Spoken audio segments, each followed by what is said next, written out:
Gracias por estar nuevamente con nosotros en una emisión más de Reporte Jalisco. Hoy vamos a platicar con quien es el comisionado para la protección contra riesgos sanitarios en el estado de Jalisco. Me refiero al doctor Dagoberto García Mejía. Gracias por estar con nosotros aquí en su casa. Al contrario, Nadia, muchísimas gracias por la invitación, por estar aquí en tu periódico. ¿Qué es la Coprisjal? Bien, la Coprisjal viene siendo un organismo desconcentrado de la Secretaría de Salud. Es parte de esta infraestructura que tiene la Secretaría de Salud a través del gobierno del estado. Este departamento antes era regulación sanitaria. Desde el año pasado, Coprisjal se hace un ente desconcentrado de la Secretaría de Salud con el ánimo de tener cierta autonomía. Es decir, la Secretaría de Salud con sus 5 direcciones y la que incluía regulación sanitaria viene siendo el control sanitario, como tú bien lo mencionas, contra riesgos sanitarios. Es proteger a la población contra riesgos sanitarios. De tal manera que Coprisjal como tal se hace un ente desconcentrado para tener esta autonomía y tener un poquito más de control, inclusive sobre la misma Secretaría de Salud con algunos programas apoyados hacia el fomento, hacia la regulación. Tener un mejor control con algunos programas que van para beneficio de la población. ¿Estos riesgos sanitarios cuáles son? Bueno, es una pluralidad de servicios que vienen a hacer los riesgos sanitarios, que están enfocados casi en todo lo que hacemos los ciudadanos de Jalisco. Es decir, todo lo que comemos, todo lo que nos llevamos a la boca, todo lo que nos ponemos, todo lo que nos aplicamos y los servicios que utilizamos dentro del estado. Entonces, en el tema de productos y servicios, pues básicamente está el cuidado de lo que es los productos cárnicos, huevo, pollo, carne. Revisamos todo lo que son carnicerías, mercados, tiendas, todo lo que es un producto y que en cierta manera puede poner en riesgo a la población, restaurantes. Y lo que es en establecimientos para la salud, lo que son insumos para la salud, pues abarca todo otra variable muy grande, como son consultorios, como son clínicas, como son hospitales. Y todo lo que está dentro de este sector. ¿Qué son de este sector? Bueno, pues recursos humanos, los profesionales de la salud como los médicos generales, los médicos especialistas, y luego dentro de la infraestructura del hospital, todo lo que tiene que ver con una aplicación adecuada de los recursos dentro de la normatividad. Es decir, tenemos que verificar que el establecimiento de salud cumpla con las especificaciones de la norma, que cubra con los requisitos para dar servicio a la población. Y entonces abarca en este contexto, pues desde que el hospital tenga la infraestructura necesaria, que cuente con sus permisos, que cuente con sus licencias sanitarias y luego que tenga manuales de procedimientos que hablen de la calidad de la atención para los pacientes. Y los médicos que interactúan para este establecimiento, que los médicos también tengan ese reconocimiento, que sean médicos que estén con su cédula profesional, que tengan su diploma y que inclusive los médicos que hacen actos quirúrgicos también sean médicos que tengan una certificación por el Consejo General o por el consejo de cada especialidad. ¿Dónde encuentran ustedes más irregularidades? Bien, las irregularidades, hoy que yo tengo aquí en esta dependencia 5 meses prácticamente, fui bien recibido con esta situación que tuvimos con centros de adicciones, porque también tenemos la cobertura sobre estancias infantiles, sobre estancias de asilos y sobre centros de adicciones, que son todas las estancias sociales, guarderías también inclusive, de tal suerte que cuando yo entro a esta administración, dentro de mi gestión, pues nos pasa esta contingencia que tuvimos con los centros de adicciones y pues ahorita es algo en lo que estamos trabajando, que le estamos echando todas las ganas para que le brindemos a la población el hecho de que estos centros se profesionalicen. Es decir, hoy en día es lo que más nos ha dado un tanto de irregularidades, el hecho de no tener centros que cumplan con toda la normatividad. De tal manera que nos metimos a trabajar en conjunto con el gobierno del estado, en conjunto con la Secretaría de Salud, con el secretario Antonio Cruz Esmada, para brindarle a la población esta garantía de que los usuarios de estos centros realmente entren a rehabilitarse. ¿Por qué? Porque teníamos pues condiciones no adecuadas, condiciones que ponen en riesgo inclusive la salud de algunos de los usuarios y por lo tanto nos dimos a trabajar de lleno en este proyecto, y hoy en día ya estamos por sacar este reglamento de las instancias, a sacar este reglamento que nos permita tener un conocimiento mayor de lo que se tiene que hacer en cada centro de dirección. Pero, por ejemplo, ¿qué porcentaje? ¿Quiere decir que el 100% de estos lugares encontraron irregularidades? Lamentablemente nadie encontramos muchas irregularidades, o sea, no el 100% porque los centros tuvieron que seguir trabajando, pero sí tuvimos la situación desagradable de cerrar alrededor de 10 o 12 centros por condiciones que no garantizaban la sustentabilidad del usuario, no garantizaban la inocuidad alimentaria o no tenían bien separados los espacios para cada uno de los diferentes grados de edad o sexo. Es decir, son estancias que deben tener separados hombres y mujeres y estancias para niños independientes de hombres y mujeres, ¿no? Entonces encontramos en ese sentido una gran cantidad de centros que tenían esta situación mixta, por lo que no está permitido dentro de la norma y nos vimos en la necesidad de suspender actividades de esos centros.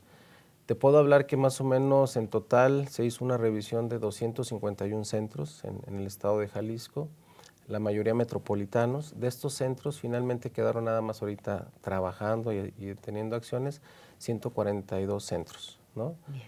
Algunos centros no hubo necesidad de cerrarlos ni de suspenderlos. Los centros, cuando se dieron cuenta que fuimos más acuiciosos con la revisión, dado a las situaciones que habíamos encontrado, hubo la necesidad de que ellos mismos cerraran sus centros o se fueran, ¿no? Claro. Y estos pacientes lamentablemente se quedaron solos o se fueron reincrustados a otros centros dentro del estado de Jalisco.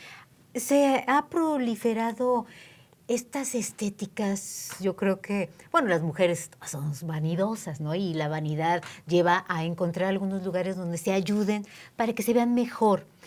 En estéticas o en áreas donde se aplica o se hacen cirugías, ¿ustedes qué han encontrado?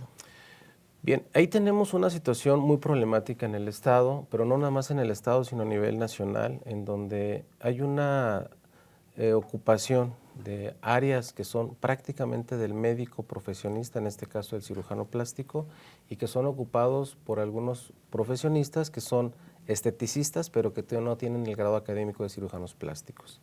Hoy la norma lo establece muy bien y lo deja muy claro. El médico que hace alguna actividad quirúrgica la debe hacer siempre en un hospital o en una clínica que tenga licencia sanitaria, y que además que el médico que está haciendo alguna intervención sea un médico certificado por el consejo propio de la especialidad, en este caso de cirugía plástica, para que pueda realizar estos procedimientos. ¿Qué está sucediendo? Nos hemos encontrado que en algunas estéticas, que se dicen estéticas, se realizan algunos procedimientos que tienen que ver con la cirugía, algunos pequeños procedimientos en ojos que se llama blefaroplastía, o algunas técnicas de rellenado de algunas áreas de la cara, o de rellenado de algunas zonas de la glándula mamaria, ¿no? Obviamente se caen en irregularidades e inconsistencias y ponen en riesgo la salud de la paciente. Aquí tenemos también que manifestarte que es muy importante que la población nos ayude, porque luego la población le deja todo al Estado, ¿no? En donde la población hoy en día tiene que estar más informada, tiene que estar más responsable de lo que consume y del servicio que va a recibir. No es posible que acuda a una clínica en donde no ve un diploma de un médico, un certificado de un médico o un reconocimiento del colegio, y entonces la paciente acceda a hacerse un tratamiento. Muchas veces lo hace por el precio.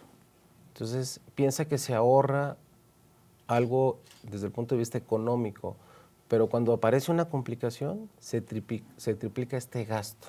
Entonces debe haber una sensibilidad y una conciencia de la población, y aprovecho la oportunidad que me das para manifestarles que hoy en día Guadalajara, Jalisco, tenemos una gran cantidad de médicos certificados que trabajan mucho para dar un buen resultado a los pacientes, reconocidos en los colegios, en las instituciones. Bueno, vale la pena que acudan con estos profesionales y traten de no incrementar el tema de estas clínicas estéticas, que se nombran como estéticas, pero que no cumplen con el objetivo básico, que es cuidar la salud e integridad del paciente, ¿no?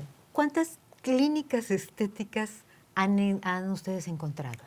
Hemos encontrado una cantidad significativa desde el punto de vista de que se hacían procedimientos.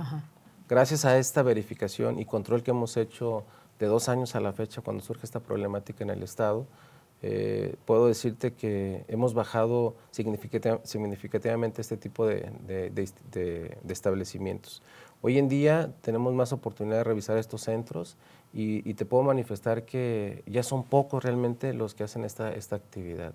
Digo, lamentablemente sucedieron 2 casos en el Estado pues muy fatales desde el punto de vista de la integridad del paciente, que motivó a que se hiciera este tipo de alerta sanitaria y por lo tanto estuvimos muy al pendiente de estar cuidando que esto no se hiciera, ¿no?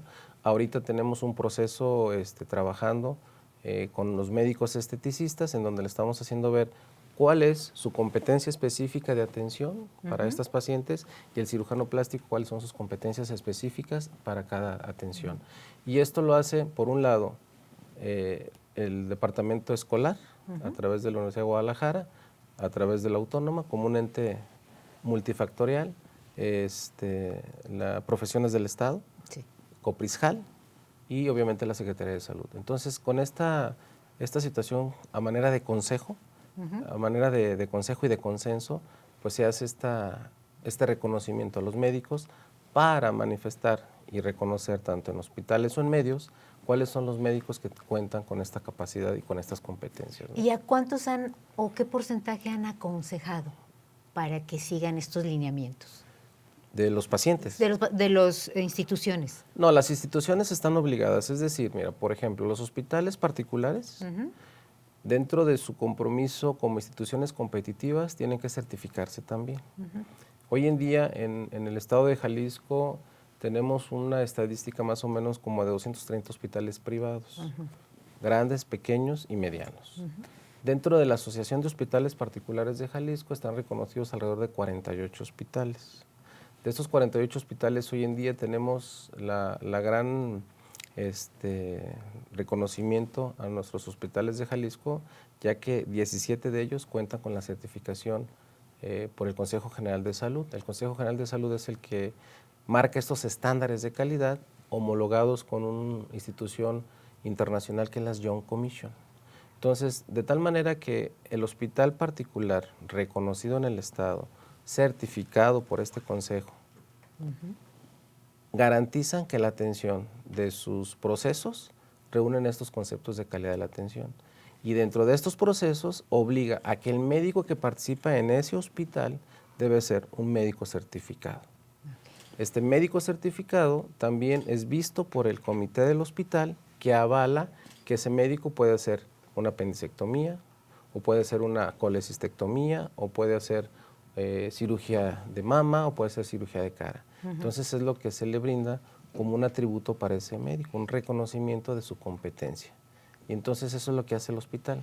Finalmente hay una alianza estratégica entre los hospitales, los médicos y las instituciones que cuidamos y verificamos que se lleven estos controles. O sea, hay más control en así eso. Así es. Ahora, hablando de los medicamentos, estos medicamentos milagro, ¿no? Que adelgaza en 3 días y se va a poner bella como estrella. Sí. ¿En estos cuántos han encontrado?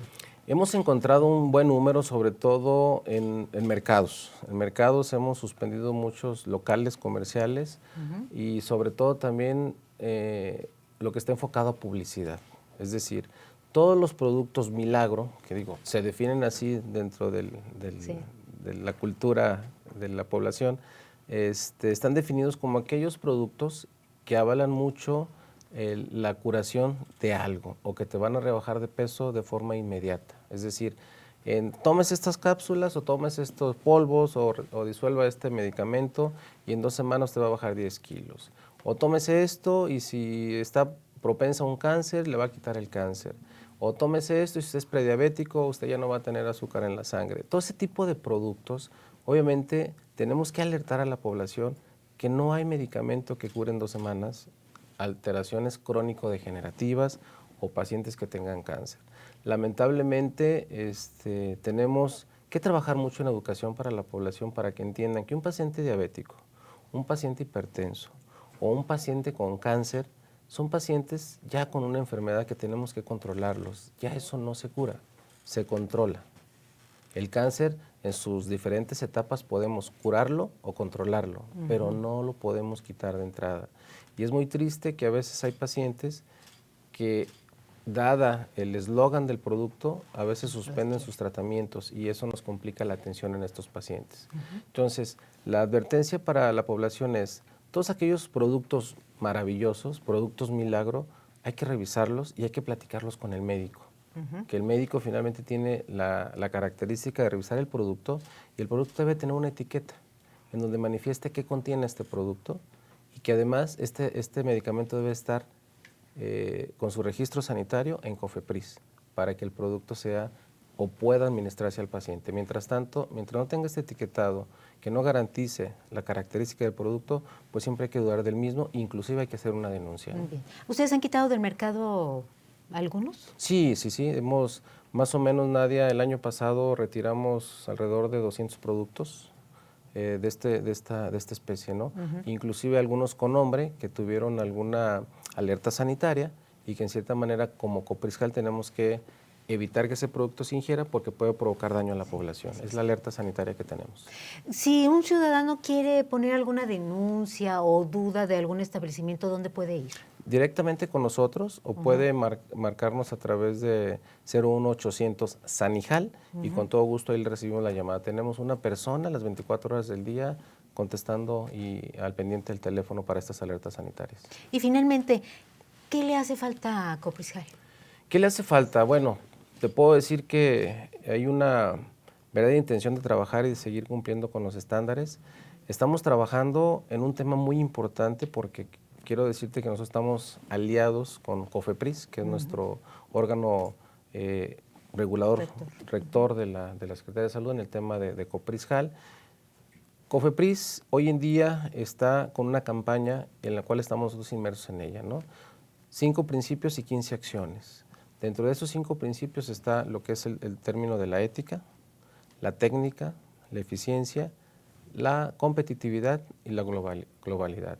De estos 5 principios emanan otras 15 acciones, cada principio con 3 acciones importantes. Resumidas en concepto, están trabajando en virtud de tener una regulación dinámica, una regulación innovadora y creativa, es decir, los procesos para la acreditación, para certificación de permisos, licencias y todo lo que tiene que ver para vicios de funcionamiento, hacerlos más ágiles. Inclusive ir en asesoría técnica con las empresas, con los establecimientos de salud y con la población para que en la medida que podamos asesorarlos desde el punto de vista técnico-científico, que sus permisos se hagan más rápido, que no se atore tanto y que no se obstruya. Inclusive asesorar a los establecimientos para que cumplan con las diferentes normas, que eso le va a brindar a la población a recibir una mejor garantía de la atención. Y confianza. Y confianza. Entonces, en ese sentido estamos trabajando hoy en Copriscal en el tema de 515 y en un apartado que es Centro Integral de Servicios. Este Centro Integral de Servicios denominado CIS es una forma estratégica de trabajar que nos permite ya no áreas diferentes. Es decir, hoy en día yo tengo separados productos y servicios, tengo separados insumos y productos para la salud y tengo separados salud ambiental y fomento sanitario. Vamos a cambiar el concepto a un solo ente que tiene una fluidez dentro de sus procesos para que todos conozcan de los procesos y la población se vea beneficiada en ese rubro. Bien. Entonces estamos trabajando con ello. Le agradecemos muchísimo el que haya estado con nosotros. Nadia, a tus órdenes. En exclusiva para Reporte Jalisco.